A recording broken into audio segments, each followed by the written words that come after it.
नमस्कार दोस्तों, सबसे पहले आज की मार्केट की बात करेंगे तो आज हम लोग को निफ्टी 50 में अच्छा तेजी देखने को मिलता है और करीब 246 पॉइंट से अबव हम लोग को मार्केट बंद होते हुए दिखता है और करीब 17,200 के लेवल्स पे मार्केट बंद होता है।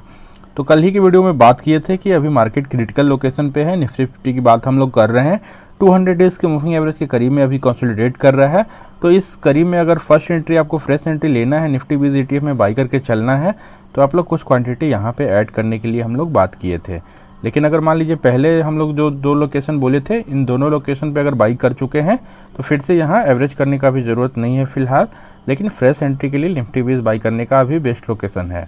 तो सबसे पहले अपने मेथड को डिस्कस करेंगे दोस्तों। एक 20 का मूविंग एवरेज यूज करते हैं जो कि आपको ब्लू लाइन शो कर रहा होगा। दूसरा हम लोग 200 डेज़ के मूविंग एवरेज को यूज करते हैं जो कि आपको पिंक लाइन शो कर रहा होगा। तीसरा इंडिकेटर हम लोग पिवट पॉइंट या पिवट लाइन भी बोलते हैं, जो आपको सपोर्ट या रेजिस्टेंस बताता है। तो हम लोग बाई करना कब पसंद करते हैं दोस्तों? जब प्राइस 200 डेज़ के मूविंग एवरेज के करीब में चले, या बेस्ट होता है 200 डेज़ के मूविंग एवरेज के नीचे चले। अगर प्राइस 200 डेज़ के मूविंग एवरेज से बहुत ही ज़्यादा ऊपर चलेगा, जैसे 18,400 या 18,000 के लेवल्स पे मार्केट गया था, तो वहाँ पे हम लोग को पुल बैक देखने को मिला था, क्योंकि प्राइस 200 डेज़ के मूविंग एवरेज से बहुत ही ज़्यादा ऊपर चल रहा था, बोथ डेली चार्ट पे और वीकली चार्ट पे भी। क्योंकि बहुत ही बड़ा बुल रन हम लोग को पिछले 1-1.5 साल में कोविड के फॉल के बाद से देखने को मिला था। इसके कारण से बहुत ही ज़्यादा ओवरवैल्यूड मार्केट हो चुका था और FIIs का बहुत ही बड़ा सेलिंग हम लोग को देखने को मिलता है और इन्फ्लेशन भी शोर कर चुका है और FIIs इसी कारण बिकवाली भी कर रहे थे। US फेड रिजर्व का डिसीजन आने वाला था, इस कारण से FIIs ने बड़ा स्टिक बेचा। उसके कारण हम लोग को बड़ा फॉल निफ्टी 50 में देखने को मिलता है। तो हम लोग स्मॉल क्वांटिटी में SIP करेंगे। अगर इस लेवल पे अगर फ्रेश एंट्री बनाना है, निफ्टी 20 ETF की हम लोग बात कर रहे हैं, तो आप लोग बेझिझक बाई करके चल सकते हैं। 1-2% का भी अगर अच्छा निफ्टी 50 में कैंडल देखने को मिलता है। अगर लेवल्स की बात करें तो 17,400 के लेवल्स तक भी आप लोग बाई करके चल सकते हैं। क्योंकि 20 का मूविंग एवरेज और 200 डेज़ का मूविंग एवरेज भी नज़दीक में है, तो यहाँ पे एक्शन हो सकता है। यहाँ से पॉसिबिलिटी है कि ऊपर भी जा सकता है। अगर ब्रेकडाउन होता है तो फिर से लोअर लेवल हम लोग को देखने को मिल सकता है। लेकिन पहला एंट्री हम लोग 200 डेज़ के मूविंग एवरेज के करीब में बेझिझक ले लेंगे और फिर नीचे आएगा तो नीचे पे का पिवट पे हम लोग देखेंगे, जहाँ सपोर्ट लेगा वहाँ पे और भी क्वांटिटी हम लोग ऐड ऑन करते हैं। और एक और ETF जिसमें आप लोग कुछ खरीदारी कर सकते हैं दोस्तों, वो है निफ्टी ऑटो के ETF की हम लोग बात कर रहे हैं, जिसमें आपको टॉप के ऑटो स्टॉक बहुत ही कम प्राइस में आपको मिल जाता है। ETF के फॉर्म में आपका सभी क्वालिटी ऑटो स्टॉक जैसे Maruti Suzuki, hero मोटोको, Bajaj auto, सभी में आपका इन्वेस्टमेंट हो जाता है। तो एक स्मॉल प्राइस दे के आप इस ETF में बाई कर सकते हैं। हम लोग नेटेफ ऑटो ETF जो कि नेम इंडिया का प्रोडक्ट है, उसको आप लोग बाई करके चल सकते हैं। तो इसमें हम लोग देख रहे थे प्राइस 200 डेज़ के मूविंग एवरेज के करीब में बहुत ही दिनों से कंसोलिडेशन था और ट्रायंगल पैटर्न का ब्रेकआउट नीचे की तरफ था। तो हम लोग को बड़ा फॉल ऑटो सेक्टर में देखने को मिला था। बहुत सारे टॉप के स्टॉक हम लोग को फॉल होते हुए दिखे थे। इसी क्रम में निफ्टी 50 में भी गिरावट हम लोग को देखने को मिल रहा था। तो फिलहाल की बात करते हैं तो प्राइस 200 डेज़ के मूविंग एवरेज के नीचे बहुत ही आ चुका था और इस पिवट लेवल पे हम लोग को निफ्टी ऑटो का जो हम लोग इंडाइसिस का चार्ट देख रहे हैं, यहाँ पे परफेक्ट हैमर कैंडल और एक बड़ा सा ग्रीन कैंडल था। तो जो हम लोग बात करते हैं कि एंट्री इसी में एक्टिवेटेड होता है, तो इसमें आप लोग बाई करके चल सकते थे। तो इस लोकेशन पे अगर बाई करते तो अच्छा आपको एंट्री मिलता नेटेफ ऑटो ETF में। उसके बाद से हम लोग को वन वे ऊपर की तरफ थोड़ा पुल बैक देखने को मिला है और आज की बात करें तो आज हम लोग को अच्छा तेजी देखने को मिला और इस पिवट रेजिस्टेंस को भी ब्रेक कर चुका है। तो इसी कैंडल में आप लोग को बाई करके चलना चाहिए था नेटेफ ऑटो ETF की अगर बात करें तो अगर अभी तक बाई नहीं किए दोस्तों, तो एक बड़ा सा ग्रीन कैंडल फिर से अगर 1-2% का बनते हुए आपको नेटेफ ऑटो ETF या निफ्टी ऑटो की हम लोग चार्ट देख रहे हैं। हम लोग निफ्टी ऑटो इंडेक्सेस का ही चार्ट देखेंगे, क्योंकि अगर नेटेफ ऑटो का हम लोग चार्ट देखेंगे तो वो चार्ट हम लोग को रीड करने में थोड़ा प्रॉब्लम होगा, क्योंकि उसमें कैंडलस्टिक पैटर्न थोड़ा अच्छा नहीं बनता है ट्रैकिंग एरर आने के कारण। इसलिए निफ्टी ऑटो इंडेक्सेस का ही चार्ट को आप लोग एनालाइज कीजिएगा। तो एक बड़ा सा ग्रीन कैंडल फिर से ऊपर बनता है तो आप लोग बाई करके चल सकते हैं। और अगर लेवल्स की बात करें तो 11,250 के ऊपर अगर क्लोजिंग देता है निफ्टी ऑटो ETF में, तो आप लोग बाई करके चल सकते हैं। और एक बहुत ही शानदार NBFC बजाज फाइनेंस की हम लोग बात करेंगे तो क्वार्टरली रिजल्ट आया है बहुत ही शानदार। नेट प्रॉफिट करीब 80% ईयर ऑन ईयर बेसिस पे हम लोग को जंप होते हुए दिखा है। Q4 की हम लोग बात कर रहे हैं। बजाज फाइनेंस का नेट इंटरेस्ट इनकम NII भी करीब 30% ईयर ऑन ईयर बेसिस पे इंक्रीज होते हुए दिखा है और करीब 6,068 करोड़ का रहा है मार्च के क्वार्टर में, जो कि बहुत ही अच्छी बात है। बहुत ही ज़्यादा ग्रोथ होता है और profit year on year basis पे 80% से अबव हम लोग को सर्च होते हुए दिखा है और करीब 2,420 करोड़ का रहा है due to higher net interest income and lower provisions. COVID के कारण जो प्रोविज़न किया गया था दोस्तों उसको अब लोअर किया गया है। इसके कारण नेट इंटरेस्ट इनकम भी इंक्रीज़ हुआ और लोअर प्रोविज़न के कारण हम लोग को नेट प्रॉफिट ज़्यादा निकल करके आते हुए दिखा है। बजाज फाइनेंस में बहुत ही ज़्यादा ग्रोथ रखता है, डबल डिजिट में ग्रोथ हम लोग को हमेशा देखने को मिलता है बजाज फाइनेंस में। इसी कारण हम लोग को मल्टीबैगर रिटर्न पास्ट में निकाल करके दिया है। और बजाज फाइनेंस की अगर प्राइस टू अर्निंग रेशियो की हम लोग बात करते हैं दोस्तों तो 100 के above price to earning ratio चल रहा था।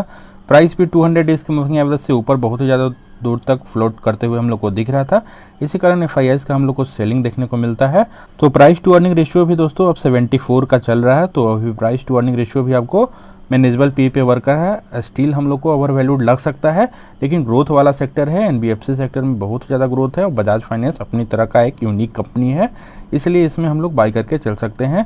हम लोग को अर्निंग विजिबिलिटी भी दिखता है और ग्रोथ भी हम लोग को अच्छा दिखता है, इसलिए प्राइस टू अर्निंग रेशियो 100 के बिलो भी चले तो चार्ट एनालाइज करके आप लोग बाई करके चल सकते हैं।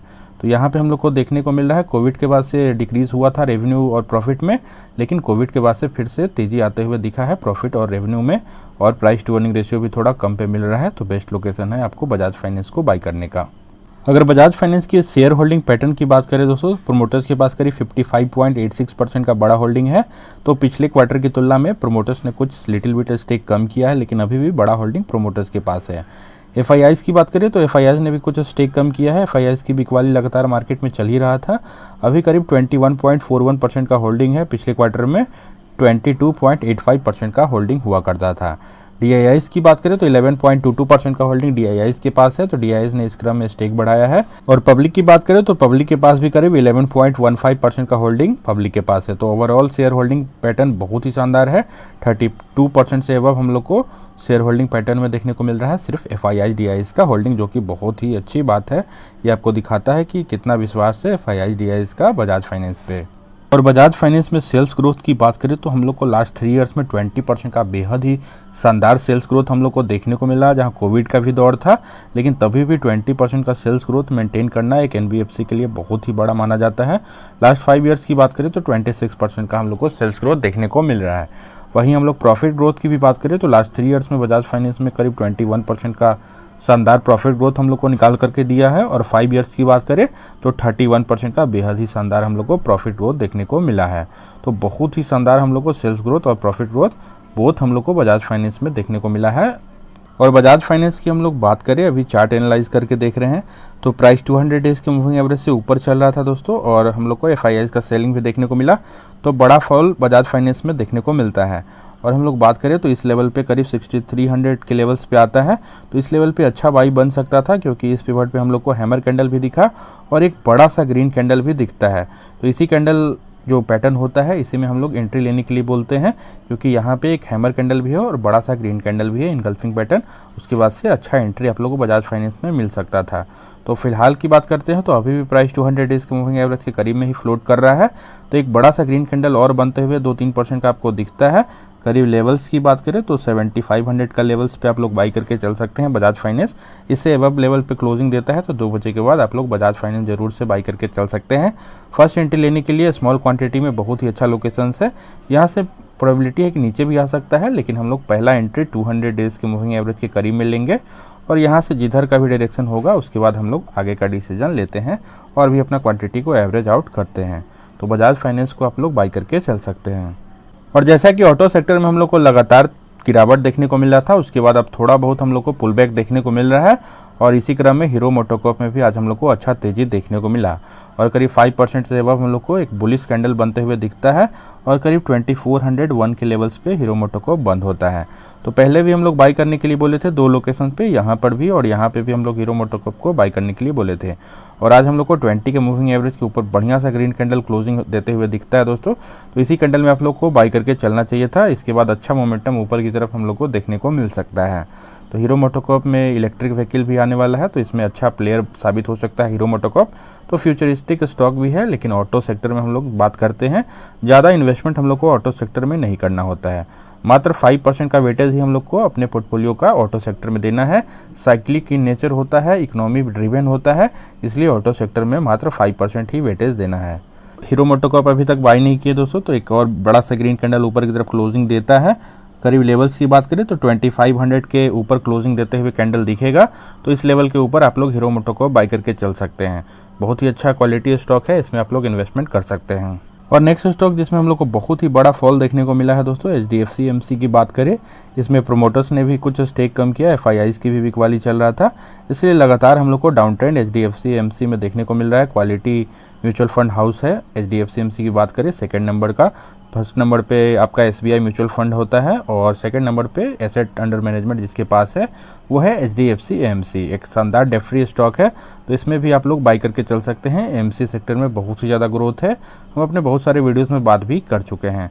तो इस लेवल पे हम लोग को सपोर्ट दिखा है दोस्तों, पहले भी यहाँ पे सपोर्ट था, आज भी हम लोग को यहाँ पे सपोर्ट दिखता है 2088 के लेवल्स पे। तो यहाँ पे हम लोग बाई करने के लिए भी बोले, अपने टेलीग्राम ग्रुप में भी अपडेट कर दिए कि HDFC AMC को आप लोग बाई करके चल सकते हैं। पहले इस लेवल्स पे आप अगर बाई कर चुके हैं तो फिर से यहाँ पे बाई नहीं करना था, लेकिन फ्रेश एंट्री लेने के लिए और ऊपर के प्राइस पे फंसे हुए हैं तो यहाँ पे एवरेज आउट कर सकते हैं। इस पिवट लाइन पे हम लोग को सपोर्ट दिखा है HDFC AMC में। तो अगर अभी तक HDFC AMC में एंट्री नहीं ली है दोस्तों और फ्रेश एंट्री आप लोग को बनाना है तो थोड़ा बहुत अगर वेट करना है तो कर सकते हैं। 20 के मूविंग एवरेज के ऊपर क्लोजिंग देगा तो अच्छा बाई बनेगा, क्योंकि यहाँ पे 20 के मूविंग एवरेज पे फिर से रेजिस्टेंस मिल सकता है नियर टर्म में। तो जैसे ही 20 के मूविंग एवरेज के ऊपर क्लोजिंग देते हुए दिखेगा तो अच्छा हम लोग के लिए बाई बनेगा। लेकिन यहाँ पर भी एंट्री लेने का बेस्ट लोकेशन है, क्योंकि यहाँ पे सपोर्ट है, हम लोग सपोर्ट पे भी बाई कर सकते हैं। तो एक बड़ा सा ग्रीन कैंडल और भी हम लोग को बनते हुए दिखेगा।